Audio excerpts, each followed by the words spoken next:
most people know, I really like Beretta 92s. I don't think it's a secret, and I have quite a few of them. And therefore, people always ask me, what's the biggest difference between Italian-made Berettas and American-made Berettas? Seems like a lot of people in the Beretta community like to think that you need to get the Italian ones if you want the best Beretta.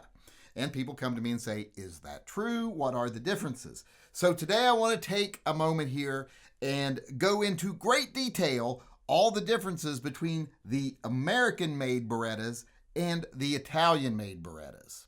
Now, if you got a pen and paper, you might want to write all this down because it might get confusing at times. I'm hoping most of you can keep up with me, although I know some of you out there are a little on the slow side. So I will talk slowly while I'm explaining the differences. All right, first off here, if you just look at the finish on the frame, on the American-made guns, it tends to be a little more satiny. It's more of a flatter finish with a satin kind of sheen to it. On the Italian-made guns, the finish is a little bit flatter. It actually has a little more of a texture to it. I don't know if you can tell there. It's got more of a chalky appearance. And that's pretty much it. That's the only difference I've ever noticed between the Italian guns and the American guns.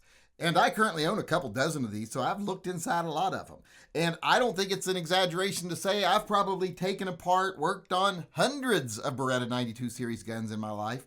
And if you didn't have it marked on the slide which was which, other than that finish on the frames, I would never be able to tell the difference.